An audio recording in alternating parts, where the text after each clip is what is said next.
तहरीक इंसाफ की इस्लामाबाद पर यलगार रोकने के लिए पूरी ताकत का इस्तेमाल किया जाएगा। बानी पीटीआई को सारी सहूलतें अदलिया ने दे रखी हैं। 15 अक्टूबर को एहतजाज की कॉल पर अदलिया को नोटिस लेना चाहिए था। वज़ीर दिफा ख्वाजा आसिफ की न्यूज़ कॉन्फ्रेंस बोले, उनके जहन में बानी के बगैर पाकिस्तान का कोई वजूद नहीं। एहसन इकबाल ने कहा, कराची में दहशतगर्दी और पीटीआई की सियासी दहशतगर्दी एक जैसी है।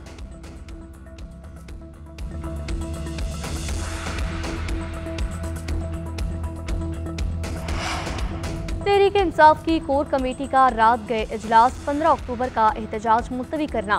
बानी तहरीक इंसाफ से मुलाकात पर मशरूत किया। मुलाकात ना कराई गई तो 15 अक्टूबर को भरपूर एहतजाज किया जाएगा। बाज़ पार्टी अरकान की शंघाई ताउन तंजीम के पेश नज़र एहतजाज मुलतवी करने की तजवीज़। अरकान ने बानी पीटीआई से मुलाकातों पर पाबंदी हुकूमत की सोची समझी साजिश करार दी।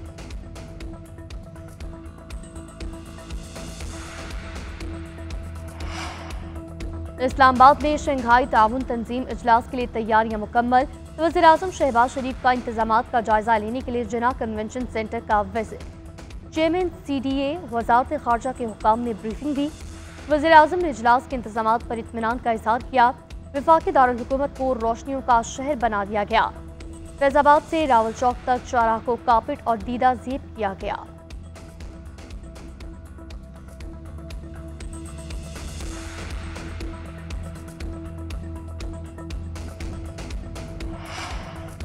वफाकी आईनी अदालत कैसे तश्कील दी जाएगी? हुकूमत ने ढांचा तैयार कर लिया। मुजव्वज़ा तरमीम के मुताबिक वफाकी आईनी अदालत चीफ जस्टिस समेत 7 अरकान पर मुश्तमिल होगी। पहले चीफ जस्टिस का तकर्रुर वज़ीर आज़म की सिफारिश पर सदर मुमलिकत करेंगे। आईनी अदालत में तैनाती जजेस कमेटी के जरिए होगी। जजेस तैनाती कमेटी में 4 अरकान पार्लियामेंट, वज़ीर कानून, अटॉर्नी जनरल और पाकिस्तान बार काउंसिल का नुमाइंदा शामिल होगा। अरकान पार्लियामेंट 2 हुकूमती और 2 अपोजिशन बेंचों से होंगे। वफाकी आईनी अदालत का फैसला किसी अदालत में चैलेंज नहीं हो सकेगा। सुप्रीम कोर्ट के चीफ जस्टिस का तकर्रुर भी 8 रुकनी पार्लिमानी कमेटी के जरिए होगा और सुप्रीम कोर्ट के चीफ जस्टिस का तकर्रुर 3 सीनियर तरीन जजेस में से किया जाएगा। हुकूमत का आईनी अदालत के क़याम पर इसरार, JUI का इनकार। आईनी तरामीम का ऊंट किस करवट न बैठ सका। JUI ने खुसूसी कमेटी के इजलास में आईनी तरामीम का अपना मुसव्वदा पेश किया। सीनियर कामरान मुर्तज़ा ने कहा, पीपल्स पार्टी और JUI के ड्राफ्ट में सिर्फ आईनी अदालत और बेंच का फर्क है। उम्मीद है जल्द दोनों जमातें मुश्तरका ड्राफ्ट पर इत्तफाक करेंगी। आईनी अदालत से मुतालिक मुकदमात सिर्फ 200 के करीब हैं। चंद मकामात के लिए इतना बड़ा सेटअप बनाने की जरूरत नहीं। पार्लियामेंट की खुसूसी कमेटी का इजलास 14 अक्टूबर को दोबारा होगा। तजवीज़ को हतमी शक्ल देने के लिए ज़ेली कमेटी का इजलास तलब किया गया।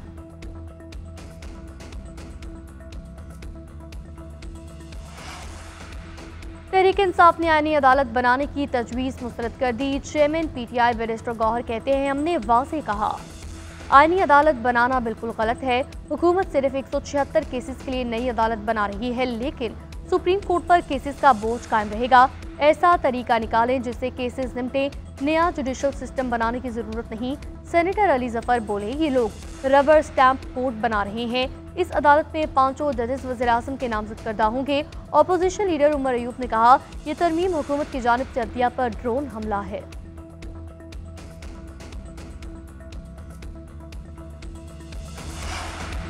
बिलावल भुट्टो ने आईनी तरामीम के लिए अवाम से तजावीज़ मांग ली। पीपल्स पार्टी का मुसव्वदा भी सोशल मीडिया पर शेयर। लिखा, आईनी अदालत कायम की जाएगी जिसमें तमाम अकाइयों की नुमाइंदगी होगी। जजों के जरिए तकर्रुरी का निज़ाम खत्म किया जाएगा।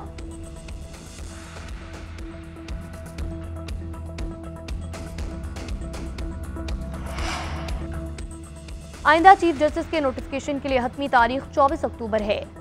सीनियर तरीन जज ही चीफ जस्टिस बनेंगे। आर्मी चीफ का नोटिफिकेशन भी 2 दिन पहले ही हुआ था। आईनी तरमीम 25 अक्टूबर के बाद भी हो सकती है। 2 माह भी लग सकते हैं। 4 दिनों में भी मामला हल हो सकता है। वफाकी वज़ीर कानून आज़म नज़ीर तारड़ की सहाफ़ियों से गुफ्तगू बोले, अमेरिका में सदर जजेस की तैनाती करता है और पार्लिमानी कमेटी इंटरव्यू करती है। भारत में पार्लियामेंट जजेस की तैनाती और बरतरफी भी करती है।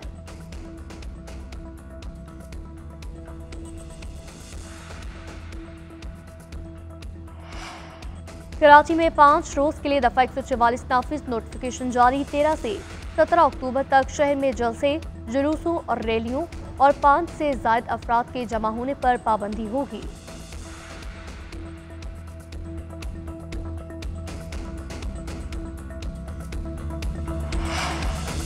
पत्तोकी में 6 डाकुओं और पुलिस के दरमियान फायरिंग। पुलिस के मुताबिक संगीन वारदातों में मतलूब 3 खतरनाक डाकू जख्मी हालत में गिरफ्तार डाकुओं के कब्जे से छीनी गई मोटरसाइकिल और असलहा बरामद।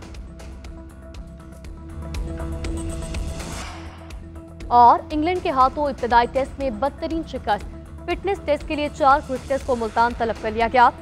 कामरान गुलाम, इमामुल हक, जाहिद महमूद और नुमान अली के फिटनेस टेस्ट लेने का फैसला। सिलेक्शन कमेटी ने उस्मान खान और फखर जमान को भी मुल्तान तलब कर दिया। नई सिलेक्शन कमेटी भी मुल्तान पहुंच गई। ज़राए के मुताबिक टीम में मोहम्मद हुरैरा और मीर हमजा को शामिल किए जाने का इम्कान।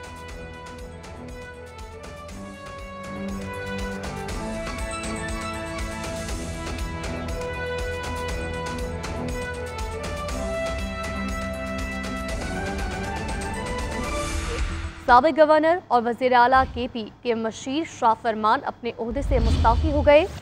शाह फरमान को चंद रोज़ कबल मशीर मुकर्रर किया गया था। पार्टी ज़राए के मुताबिक शाह फरमान को मशीर बनाने पर पार्टी के अंदर तनकीद हो रही थी। अपडेट करेंगे पेशावर से अहम खबर है। साबिक गवर्नर शाह फरमान वज़ीर आला के मशीर के ओहदे से मुस्ताफ़ी हो गए हैं। पार्टी ज़राए के मुताबिक शाह फरमान को मशीर बनाने पर पार्टी के अंदर से उन पर काफ़ी तनकीद की जा रही थी। शाह फरमान को चंद रोज़ कबल मशीर मुकर्रर किया गया था। साबिक गवर्नर और वज़ीर आला खैबर पख्तूनख्वा के मशीर शाह फरमान अपने ओहदे से मुस्ताफ़ी हो गए हैं। शाह फरमान को चंद रोज़ कबल मशीर मुकर्रर किया गया था। पार्टी ज़राए के मुताबिक शाह फरमान को मशीर बनाने पर पार्टी के अंदर से काफ़ी तनकीद की जा रही थी, जिस पर उन्होंने अपने ओहदे से इस्तीफ़ा दे दिया है। शाह फरमान को चंद रोज़ कबल ही मशीर मुकर्रर किया गया था। साबिक गवर्नर और वज़ीर आला केपी के मशीर शाह फरमान अपने ओहदे से मुस्ताफ़ी हो गए हैं। पार्टी ज़राए के मुताबिक शाह फरमान को मशीर बनाने पर पार्टी के अंदर से शदीद तनकीद की जा रही थी। शाह फरमान को मशीर बनाने पर तनकीद हो रही थी। शाह फरमान पर एक वफाकी वज़ीर के साथ कारोबारी डील का इल्ज़ाम भी आयद किया गया था। शाह फरमान को चंद रोज़ कबल ही मशीर मुकर्रर किया गया था। 9 मई के वाक़यात के बाद शाह फरमान पर पार्टी मामलात से भी किनारा कुश हो गए थे। इस पर मज़ीद बात करेंगे ब्यूरो चीफ पेशावर काशिफुद्दीन से। जी काशिफ, बताइएगा क्या वजह है?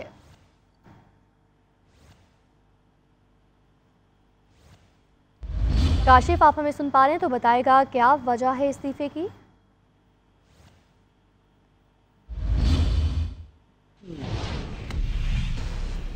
अभी आपको बताएं, मुजव्विज़ आईनी तरमीम के खिलाफ दरख्वास्त पर 17 अक्टूबर को समाअत। चीफ जस्टिस काजी फैज़ इसाकी सरबराही में 3 रुकनी बेंच समाअत करेगा। जस्टिस नईम अख्तर अफगान और जस्टिस शाहिद बलाल हसन बेंच में शामिल। साबिक सदर supreme court bar Abid Zubairi ने मुजव्विज़ आईनी तरमीम के खिलाफ आईनी दरख्वास्त दायर की थी।